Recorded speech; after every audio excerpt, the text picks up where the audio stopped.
Afternoon, everybody. Michael, good to see you. A couple of quick notes before I turn to your questions. First, a number of you have asked about reports of airstrikes in Idlib province, Syria, targeting al-Qaeda members. Now, I can confirm today that the United States conducted a series of precision airstrikes this week in northwestern Syria against al-Qaeda operatives, strikes that further weaken al-Qaeda's ability to threaten the United States. On Sunday, January 1st, U.S. forces struck 2 al-Qaeda vehicles that had departed a large headquarters near Sarmada, Syria. On Tuesday, January 3rd, U.S. forces struck the headquarters itself, targeting multiple vehicles and structures. Al-Qaeda's foreign terrorist fighter network used this headquarters as a gathering place, and their leaders directed terrorist operations out of this location. We continue to assess the results of these strikes, but our initial assessment is that the January 1st strike killed 5 al-Qaeda militants and destroyed 2 vehicles, and January 3rd strike killed more than 15 militants, destroyed 6 vehicles and 9 structures.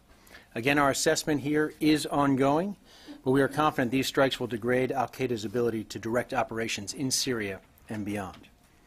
As you know, al-Qaeda remains committed to carrying out terrorist attacks against the United States, our interests, and our allies and friends. We will continue to take actions to deny any safe haven for al-Qaeda in Syria, and we will not allow al-Qaeda to grow its capacity to attack the United States or our allies around the world, and these strikes demonstrate that commitment. Second, I know you got an update yesterday from Colonel Dorian on progress in the counter-ISIL campaign, but even in the last 24 hours, we have again continued to see additional gains in both Iraq and Syria that I would like to detail briefly, if I could. In the campaign to liberate Mosul, Iraqi security forces have made progress both in liberating new neighborhoods and in clearing areas already liberated. They have further linked the various axes of advance into Mosul, which, as we've mentioned previously, makes the ISF's job easier and ISIL's job more difficult. Of course, the global coalition continues to support Iraqi forces with airstrikes, 8 in the last 24 hours in support of the Mosul operations, as well as assistance from the ground. Meanwhile, in Syria, Syrian Democratic Forces continue to liberate territory on the way to Raqqa. SDF forces have now advanced to within 7.5 kilometers of Tabqa Dam and continue to make progress in clearing areas north and west of Raqqa. And in support of these operations, the coalition in the last 24 hours conducted 10 airstrikes, including strikes against both tactical units and the oil infrastructure that provides ISIL's shrinking financial support. Some operational deployments as well to update you on.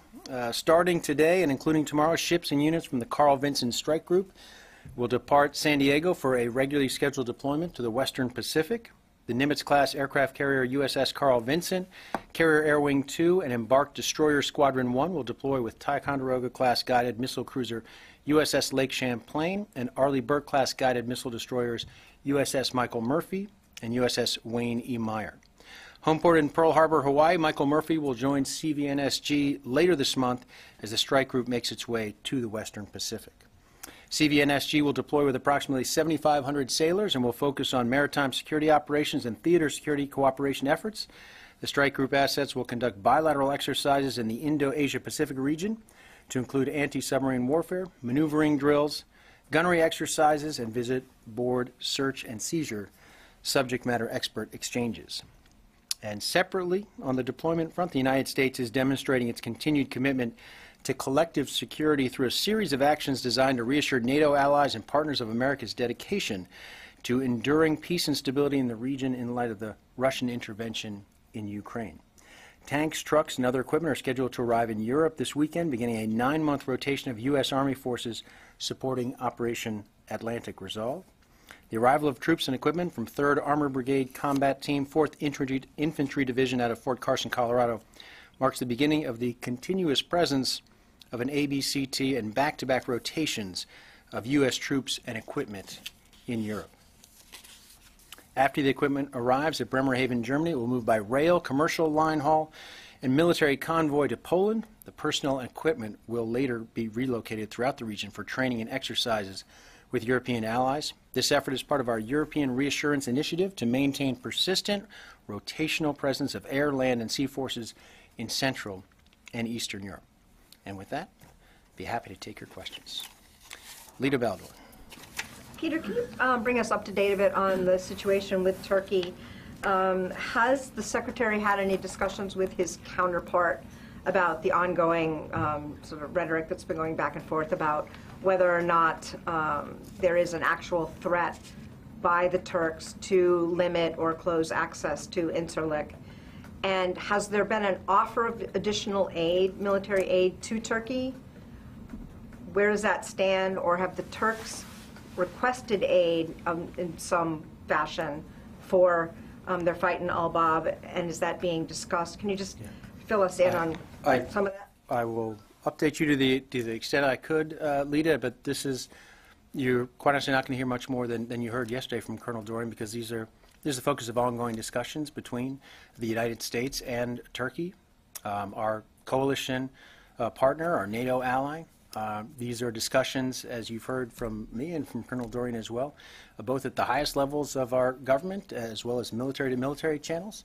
And this is an ongoing conversation. I'm not going to read out what those discussions are at this point, other than to say that we and Turkey both share the desire to defeat ISIL in Syria and elsewhere, and that this effort in Al-Bab is an important effort aimed at ISIL, and we're going to do, again, continue our conversations and try and coordinate our activities so that we maintain the most pressure on ISIL, not just in Syria but also in Iraq across the board.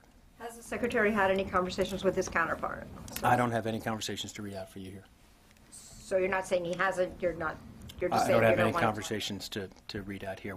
I just want to reaffirm to you, as I did the other day, that these are very active conversations, daily conversations, and that they are ongoing at this time. And can you say whether the U.S. is prepared to provide additional military support to Turkey? We're having this conversation to find out the best and most effective way to support the broader ISIL campaign, including in Al-Bab. And we are having that conversation with Turkey about the best way to do that. And do you believe that the Turks will limit or restrict access to Incirlik? Is that a credible threat at this moment? Listen, you heard Colonel Dorian and you've heard me say how important Incirlik is to our operations, how much the coalition appreciates access to Incirlik as part of this campaign. And we certainly will continue to have our conversations with Turkey and make that point clear. And we will, it's a valuable and important part of our operations, and we certainly hope and expect that it will continue. Well, just a final follow-up. I understand all that, but other than the public comments being made by some of the Turkish leaders, has there been a direct conversation from the Turks to the U.S. saying that they want the U.S. to leave Incirlik? Has there been any direct conversations other than what you've heard them say publicly? Listen, we continue to have our private conversations with the Turks. I'm not going to get into all of our discussions with the Turks, but we are operating out of Incirlik right now. We're, again, very appreciative of the access that we have to Incirlik, the coalition has to Incirlik, and we look forward to that continuing. Yes, Paul. Peter, to follow up on that, the Turkish president said yesterday, I believe, that they're anticipating being able to retake Al-Bab shortly, and then after them they're going to focus on other towns, most notably Manbij, where he said where terrorists are resting. Are you aware of any other significant terrorist forces that are currently holed up in Manbij? The last we heard, that town had been liberated. Our assessment of Manbij has not changed. That ISIL's been defeated in Manbij, and we think that's a good thing. That's a significant thing. There were significant efforts made by the coalition and others to make that happen, and we believe the best focus right now is, again, to remain focused on ISIL wherever it may be, and the coalition's assessment right now is that ISIL is in other parts of Syria. So with this apparent pledge from the Turkish president, what concerns do you have that the Turkish armed forces might be going after the Kurdish forces that are currently in Manbij, securing it? Again, the focus for the coalition for the United States remains on ISIL, and we think that should be the focus of the coalition. And then moving over to Iraq, Colonel Dorian said yesterday there are about 450 coalition advisors now involved in the Mosul operation, including some who have gone into the city. Can you say at what level now U.S. advisors are embedded with headquarters of the conventional Iraqi units? I know The last we heard, I thought it was at the division level, but they had clearance to go farther down. Do you know how far down the chain of command? I think we've talked about this in the past, that there have been separate from the Special Operations Forces, that there is the capability, the authority to go down to the battalion level. And there has been at least one instance in the past. Specifically, we talked about it, the efforts with an engineering unit that assisted with bridging related to the movements around Kiara. And I'm not aware of it extending beyond that at this point. But I also can't rule it out. General Townsend has this authority to use as he sees fit, but I'm not aware that it's been used beyond that. So is it safe to say then that the Americans who are advising the Iraqi forces in Mosul are with either CTS or the PESH then? No, I think, again, they're with headquarters elements in most cases. With the conventional Iraqi forces, they're at providing advice and assistance at the division levels with the leadership. And I can't tell you with, again, precision here, because I honestly don't know whether General Townsend has used that more recently at a lower level. But again, there are some of those headquarters elements are moving as the forward line of troops moves. That certainly there are Iraqi commanders who are closer to Mosul now than they were previously, and our folks are providing advice and assistance to them. Likewise, though, I want to make clear that not all these folks are specifically tied to Mosul. We have advisors right now, for example, in Baghdad. We have advisors at various locations, installations that may be supporting Mosul. I'll mention Kiara again, Camp Swift. So we have forces in a variety of positions, advisors in a variety of positions, not necessarily right even on the outskirts of Mosul. So that's a countrywide figure that I believe Colonel Dorian referred to. So, yes, Barbara. Go back to the carrier announcement that Yeah. you made for a minute. So, you know, the Defense Department, the Navy, always likes to talk about aircraft carriers as a symbol of U.S. military presence in the far corners of the world. But it's been days, if not weeks now, since you have had a carrier either deployed in the far western Pacific, vis-a-vis the Korean Peninsula, or in the Persian Gulf. So in both cases, starting with the presence to counter North Korea, while you have other assets, what should people take away from the fact that the Navy has not had a deployable carrier for weeks in the two acknowledged hotspots, the Persian Gulf and off Korea? Again, the deployment of the Carl Vinson is a routine deployment, and Barbara, as you know very well, we have significant capabilities within the U.S. military. The Navy has significant capabilities. They are not all limited to aircraft carriers, and so those deployments are determined based on, again, operational needs, operational requirements, and we make adjustments accordingly. And we have had a significant presence in both those areas, and will continue to have a significant presence, even though we may not at any one particular time have an aircraft carrier there. But is it not somewhat interesting to you that there has not been an aircraft carrier off the Korean Peninsula or in the Persian Gulf for many days, if not weeks? Until you asked the question, it had not piqued my interest. Again, Barbara, we have significant capabilities. We've walked through some of what we do on a daily basis with regard to the threat from North Korea. We've talked about not only our presence of U.S. forces on the Korean Peninsula, but the substantial military capabilities that we have in the Asia-Pacific region. Some of those capabilities very clearly associated with the threat posed by North Korea, and we're confident in those capabilities. And if I could just ask one last thing on North Korea. I mean, the world acknowledges there's been a certain level of rhetoric from Kim Jong-un since the new year, and he made his public statements about wanting to launch an ICBM. Are you able to say, understanding that you don't want to talk about intelligence, nonetheless, what can you say? Have you seen any signs of movement inside North Korea of their military capability or leadership that concern you? And do you find that since the new year when he made his statements and other statements were made inside the United States, that you want to watch North Korea any more closely than you already do? Barbara, we watch North Korea closely every single day for understandable reasons. And I am not going to get into intelligence matters here, and I'm just going to say that our forces remain ready, as the slogan goes, to fight tonight in South Korea along the border. We remain vigilant in terms of watching the actions of the North Koreans and obviously the rhetoric that we hear from North Korea, and we will continue to do so. And today is no different than yesterday, and tomorrow will be the same. Yes. Journalist, Welcome. Thank you. I would like to ask you about Afghanistan. Afghan people, they are concerned about their futures, especially after the situation that President Obama leave his position. What do you think U.S. 15 years involvement in Afghanistan? Do you think that U.S. successful in Afghanistan and U.S. was successful in Afghanistan during this 15 years? And also the second question, that recently Russia get connection with the Taliban.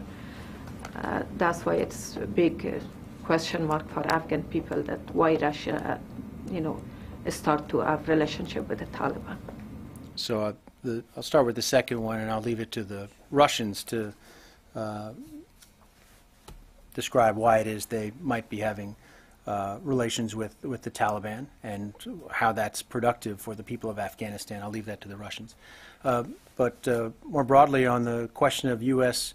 The military presence in Afghanistan, we continue to have a military presence there, as you know. We continue to provide support to the Afghan government, to the Afghan armed forces, so that they can secure the country for themselves. They continue to make progress in those efforts. Our folks, I know, General Nicholson and his team continue to work very closely with the government, with the armed forces of Afghanistan in terms of that effort. We have a separate CT mission, counterterrorism mission in Afghanistan that is also ongoing, critically important to the United States in keeping the homeland safe. That remains very active. And we feel good about the situation right now in Afghanistan with regard to the support we're providing, along with other members of the NATO coalition, in terms of bolstering the Afghan security forces, improving their fighting capabilities on their own so that ultimately they can secure the country on their own. We see progress there. Afghanistan remains a very dangerous place. Challenges remain. I think you've heard President Ghani speak to that recently, and we will continue to provide this kind of support we can to bolster the Afghan security forces. And that is an important mission, and one that, again, we're joined by other international partners in that effort. Yes? I have a question about Sinjar Mountain. There's a significant amount of PKK fighters on that mountain. Prime Minister Abadi and KRG officials have asked the PKK to leave the mountain and go back to their places. What is the U.S. position on that? Do you think they are helping on securing the area from ISIS infiltration, or what is your position on that? I think Prime Minister Abadi, Iraq is a sovereign government. Prime Minister Abadi speaks on behalf of the Iraqi government, and the PKK, as you know, is a terrorist organization designated by the United States. And we're supportive of what President Abadi has said on this front, and remains a concern, of course. Again, Iraq is a sovereign government. The Prime Minister has spoken on this issue, and we're supportive of what Prime Minister Abadi has had to say. Carla. Thanks, Peter. Going back to what Lita and Paul were talking about, you said that the focus of the coalition is on the Islamic State, and we believe that should be the focus. But what is the consequence if that's no longer the focus? Have you been talking with your allies about the consequences should they not focus on Islamic State? And then also, can you follow up to talk about Turkey's role? I know Turkey wants to have a role in the fight for Raqqa, and the U.S. has been saying that this is a part of ongoing negotiations. Where is the U.S. and Turkey on that? Again, Carla, we're talking every day with our Turkish ally about these issues, and these are important issues. Turkey has significant concerns given the threat ISIL poses to Turkey. We've seen ISIL's own claims of responsibility for this most recent nightclub shooting, and we share Turkey's interest in defeating ISIL, delivering ISIL a lasting defeat, and we think there's important progress that still needs to be made on that, in that effort, and that Turkey can be a key player and is a key player in that, has a significant interest in that. The United States, the rest of the coalition have a significant interest. So we want to remain coordinated in that effort. We want to maintain pressure on as many fronts as possible, particularly at this moment in time when ISIL finds itself under assault both in Syria and in Iraq and Mosul specifically, and around Raqqa specifically. We think there's an opportunity here to accelerate this campaign even further, to put even more pressure on ISIL, and that remains the focus. All of our efforts are intended to accelerate this campaign against ISIL, to keep the most pressure possible on ISIL, and that's the conversation we're having, not just with Turkey, but with all of our coalition partners. Can you confirm that they will take some sort of role in the operation to take Raqqa? Again, that conversation is ongoing. I'll let the Turkish government speak for itself, but certainly we're talking to all of our coalition partners about the next steps in the campaign, the most efficient and effective way to do that. And again, speed matters here. We want to move quickly. We've got ISIL under pressure right now, and we want to keep it that way. We want to accelerate, turn up that pressure if we can. Would you say that the most effective way to move forward is to go into cities that have already been removed from Islamic State control?